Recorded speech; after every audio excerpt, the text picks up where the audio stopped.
Uh, well, first of all, thanks so much for sitting down with us and talking today about this film.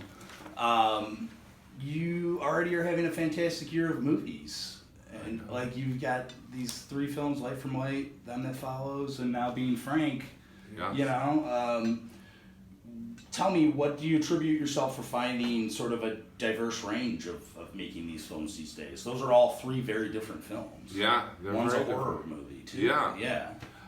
It's it's a lot of, I would say that it's just coincidence and luck. It's I have a great agent, but I think it's also casting directors being open to me on films, and Mary Vernew, this one casting director who cast me in Chappaquiddick and then cast me in American Dreamer and cast me in Troop Zero. It's like, Yeah. there's a lot of roles that go to that, and then I think that there's a certain momentum that occurs in the entertainment industry that I'm the beneficiary of. Yeah. That's awesome. Yeah. I mean, it's good to see you in more stuff. Oh, I'm grateful for it. Yeah. What do you like doing better, drama or comedy? I think it's more of the role. I mean, I would say that generally a dramatic role is probably going to be more complicated and something that I would probably have to work harder at. So I would probably lean towards that. But that's not to say that I wouldn't have fun doing comedies, and I find them rewarding. But I love kind of the idea of truly disappearing into a character, if at all possible. Yeah. Where I'm doing things people wouldn't think I would do, or maybe that I wouldn't do. Do you think that Being Frank did put you in that kind of a role? I think some. I think that there's some of Frank that is, it's not someone else. You find it in yourself, all these decisions the character would make. But there's humor and drama in Being Frank, so that's kind of like a great balance. It's fun to have some comedy, but it's also fun to not relieve the tension, where like you just have to sit there in the awkwardness. Yeah. It's almost kind of the antithesis of comedy, but that's also coming from someone who I enjoy doing stand-up comedy so much. So I feel like this is an interrogation. It's like I didn't know the girl. I didn't know her. I met her, and we had some cocktails, and I didn't know she had drugs, and I thought that we would. It was the night of. Yeah. Were you on the night of? Well, I mean, taking that a step further, if I can. Yeah, go ahead. Is that, you have to lie to two wives. Yes. Have you ever had to lie to your I've wife? never lied before in my life. Have I ever lied? I would never lie to a woman. I would lie to a man because men are jerks. No, lying to, but you know what? Here's the thing. Being Frank, everyone in this movie's lying. There's lies. Yeah. And there's different types of lies. And, I think that, there's, obviously Frank's lies are the worst.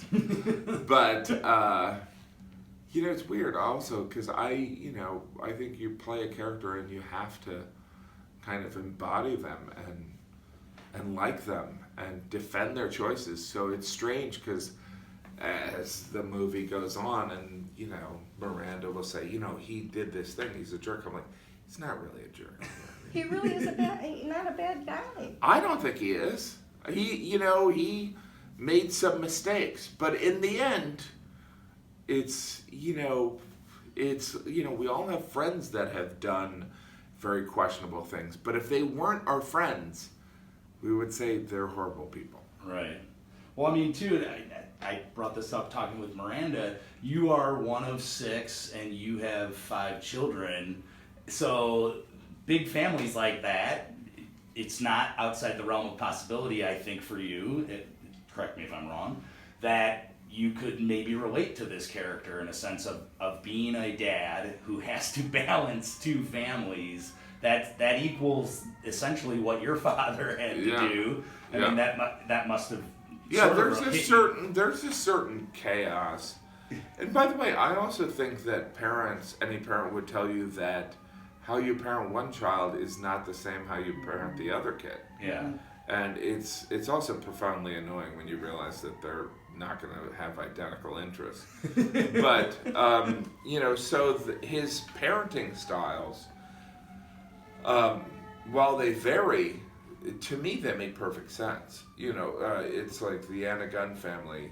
I was like, this is, I'm married to someone like Anna Gunn, and, we live in my hometown. This is the type of family I would have. Whereas he married the Samantha Mathis family, was much more of, he met this artist, and she kind of brought out a different side of him.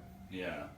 There's a duality to it, right? I mean, Yeah. there's like there's a lot of that for fathers and why they, they have the wife and kids at home, but they're dreaming of the like wild man lifestyle away from that. I think there's also, like, you see it in some people. It's like they might have a kid in their early 20s, and then they'll have a second family in their late 40s. Yeah. And there's nothing wrong about it. It's just different. You're a different person in your 20s than you are in your 40s. Absolutely. Yeah. So, Yeah. Did you, and when you were shooting this, did you ever treat one family like the other one by mistake, like get them mixed up? no, that was something that you would kind of, it's, like even the setting of the rooms were kind of, they were similar but different. To be in that Supposedly, like, his office was set up in a way that was familiar to him, so that he had some simplicity. But the individual of Frank, he was very much, I don't know how he kept track of it, but I was definitely kind of conscious of, all right, what this scene, because you work on the whole script and you're kind of tracking, like even in the initial scenes of The Thing, I was definitely making a point of being more of a prick than I would be normally. Like even that initial scene, it's like, he's much harsher than, I wouldn't say harsher, but like he's more strict than, so you can grow to, he opens up and the relationship with the son gets closer. Yeah, well, and you talked about getting closer with the son. I mean, you have a lot of really sweet moments with Logan Miller playing your son. Did you have any moments on set with him that you were like, wow, I'm really bonding with this actor, or this is really great for helping us create this chemistry? Because I think that's important. A lot of times people think of chemistry as maybe something between a romantic relationship, but between actors. But I think like that, it's important, the relationship of a father and a son, to seem very honest. And it's Logan's a great actor, and I kind of describe it as like maybe he's a little bit more mature for his age, and I'm a little more immature for my age, and he has the soul of a comedian too. Yeah. So and I didn't know that when I met him. Yeah. I thought, all right, he's an actor, maybe he's a child actor.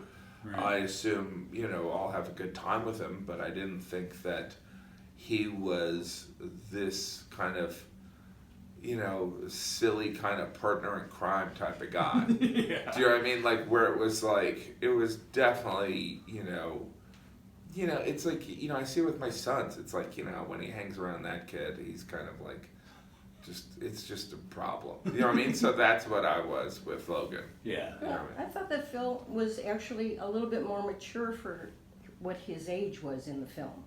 that he Yeah. seemed to have grown up maybe because he was browbeaten by his dad so much. Oh, that's interesting. Yeah, no, I think that he, it's interesting. It's looking, because as I have this interview, I see these two separate photos of these families. Yeah. And there is something about, but I also attribute some of that to Anna Gunn. That, the Anna Gunn, because I look at these as Anna Gunn's family and Samantha Mathis's family. Yeah. And obviously Frank views them as his two families, right? But These are group homes. yeah, it's very fascinating, right? It's a really interesting path. Yeah, well, I mean, you've been, so everywhere I read about Jim Gaffigan, it says, known as a clean comic. Yeah. Do you hate that term? And is that a term that you just want to because there is a scene in Being Frank where you're like, everybody just shut the F up. Yeah. And I'm just like, that's just fantastic, sort of just explosion moment. Yeah. I mean, do you not care about getting labeled as something like that? Is that something that you want to push against in the future? Here's the interesting thing about, look, I do the type of comedy I do. Yeah. And which is... It's smarter. It's brilliant. No, I do the comedy I do. Yes, it is. No, I do the comedy I do, and some of that is because maybe I'm from a small town in Indiana, and because I'm rewriting this stuff, and Yeah. it's not necessary to curse. Like, look, I curse when I stub my toe. Yeah. You know what I mean? I curse about my kids not, complaining about me taking their screens away, but I don't think it's necessary to curse on stage. I'm not going to say I'm never going to do it, but we live in this age where, like, in the 70s and 80s, a comedian wouldn't curse, Yeah. and they wouldn't be considered clean. Right. And we live in this age now where if a comedian like myself doesn't curse on stage, Yeah. people think you're running for Pope. And it's like, I'm not. I'm just, it's like if I'm telling a story that I've told before, Yeah. and I can articulate anger without using an F-bomb. Right. And so I and again, some of my favorite comedians are filthy. Well, I was gonna say, like Richard Pryor and David Yeah. Letterman were two Yeah. guys you looked up to, Yeah. and they're not exactly the squeakiest, cleanest Yeah. comedians of all time. But like Letterman never cursed. Right. So And it's you- like, but you don't look at Letterman and go, he was clean. But Right. some of that is the age we live in, where we live in this age where, like, someone cursing is considered brave. I don't know. I don't know what it's considered. I curse. Not anymore. I don't care. Yeah. And so, like, the whole thing, the weird thing is like, I've been on friends' podcasts Yeah. where they'll curse and they'll go, sorry, I know you don't like that. And I'm like, I don't care. Yeah. Like what? I'm not a Puritan. And by the way, it's like, there is something about the clean comedian thing. Yeah. And look, I have children, so I'm not saying that there isn't some value. I don't listen to my own comedy. I make my kids listen to it. No, I don't listen to my comedy, and my kids don't. Obviously, you haven't heard it, but like, I understand the value of wanting stuff that you can listen to with your kids. Yeah. But it's not as if outside of that, we live in this day and age where, like, it's so rare to not hear someone curse. Yeah. That can't be the reason why someone would go to the Chicago theater. Yeah. No. It's like, the only reason I'm going to the Chicago theater and paying $40 is because this guy doesn't curse. It's like, it has to be funny. Right. You know what I mean? Yeah. Or I've brainwashed them. Yeah. Well, speaking of your kids, I mean, you use material from your kids in Yes. your stand-up, but did you use anything from your kids in this film? Did you draw off of them for any of the attitudes that you had to the families in the film? Interesting. Not necessarily, because my kids are younger. So I would say that they would, more Emerson, who's the redhead, that was probably more closer to my age range. And she's very mature Yeah. too in Yeah. film.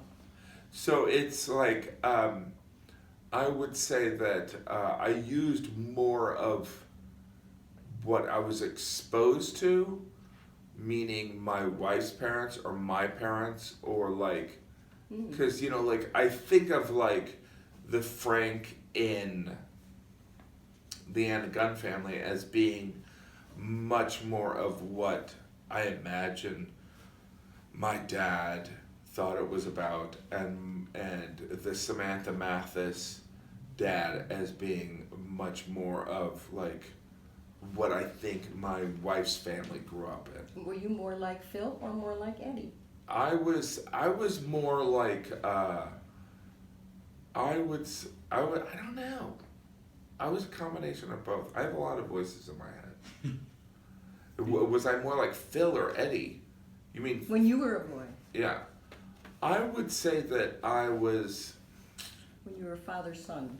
yeah, I would say that I was more like the jock. Not the jock, because he plays kind of a dumb kid. That's not, the real person's not dumb, but he's, right, he's like a dumb jock, right? But I was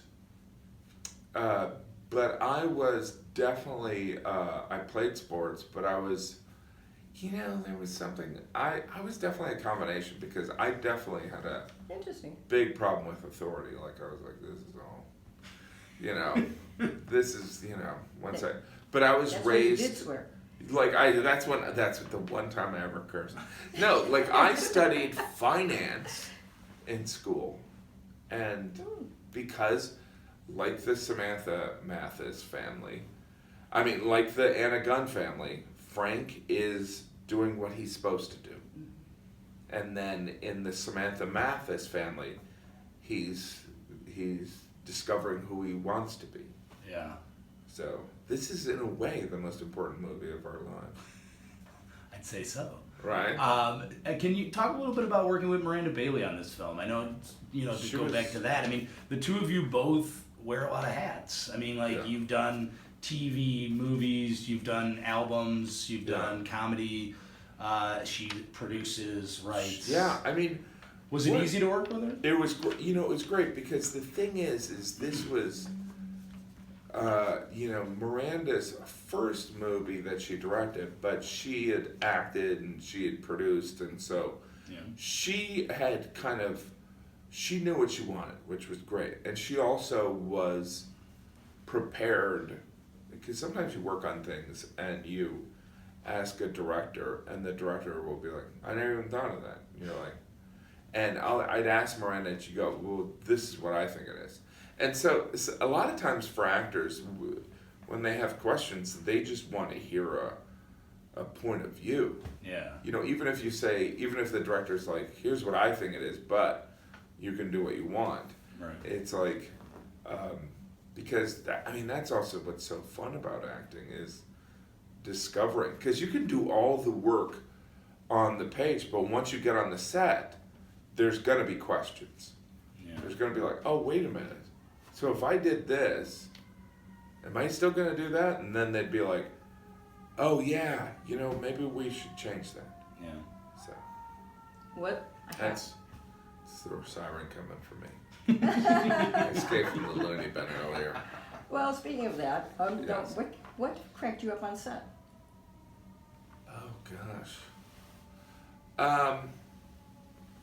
There were a couple of Alex was pretty funny, but like Logan was pretty funny, and so sometimes Logan and I would kind of improvise a scene in a way where, you know, it's got to be grounded, but it's also, it's fun to like kind of just add on top of it. So like there's a scene where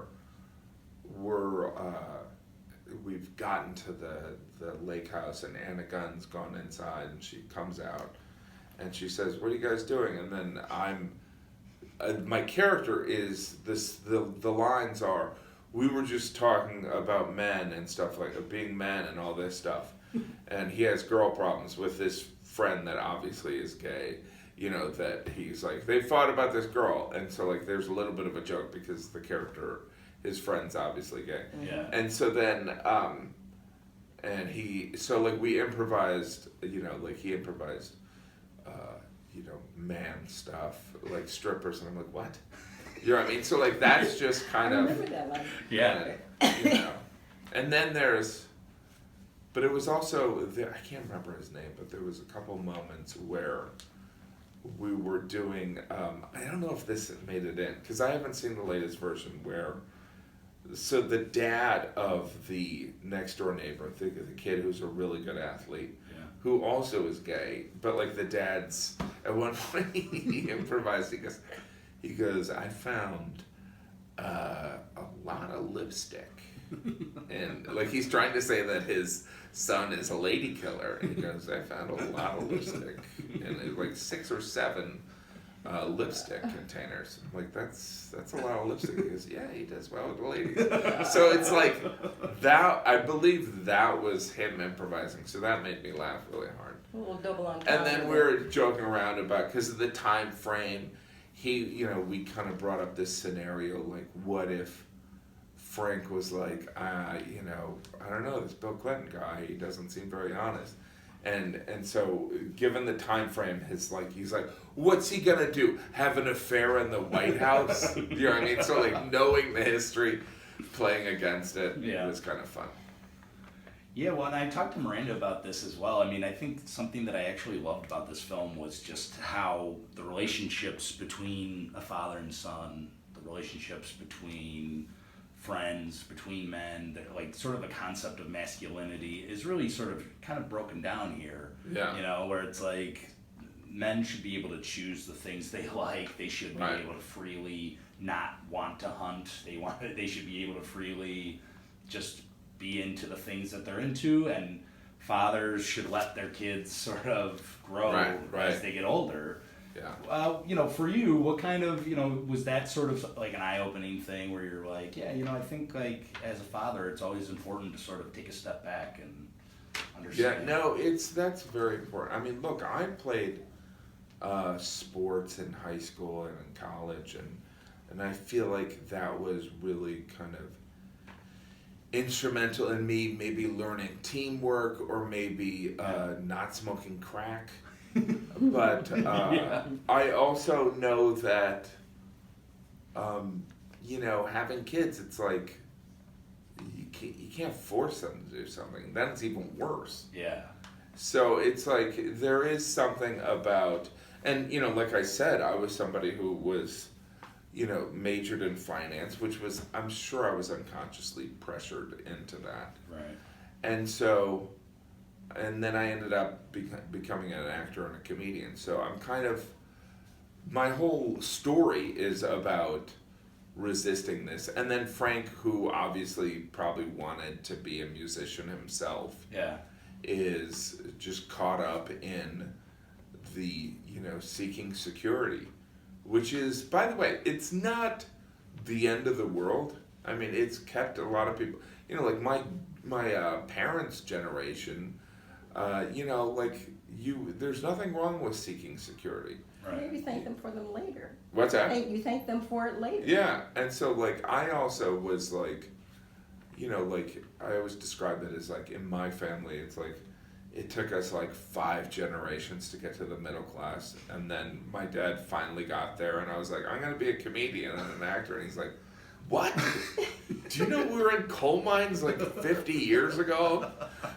So it's like, it's kind of funny. Yeah. The other thing I was just going to ask, because he was in Japan all those times, I relate, my dad was a traveling salesman, gone during the week. There were different rules on the weekends, and then during the week when Dad came home, was that hard to, you know, for poor Frank had to figure out, you know, when he could dictate the rules or not, right? Yeah, I think that he also, but I think that Frank had rules in place that, you know, in both of those families that he could kind of implement through I mean, you know, obviously in the Samantha Mathis family, it was much looser. But I think the Anna Gunn family, I think that was probably her family culture too. So I don't know. What about your family? So, what were the rules like? Well, with your way. Oh yeah. Well, by the way, it's in some ways it's the Wild West when I'm gone, because there's 5 of them, and every now and then my wife would be like, I don't know what to do. So I don't know. Like there is something, but I also kind of resent. Why do I have to be the bad cop? Do you know what I mean? Why do I have to come in and shoot them up? But I that's also the interrogation thing again. I also feel as though it's, parenting is just always about like reestablishing boundaries, right? Yeah. It's kind of like Russia's gonna get that Iron Curtain back up. They need it. Well, the kids are testing. You know what I mean? Yeah. Yeah. Thank you. Cool. Yeah. Thank you so much. Thank you so much. It's It's fantastic. so fun. Yeah.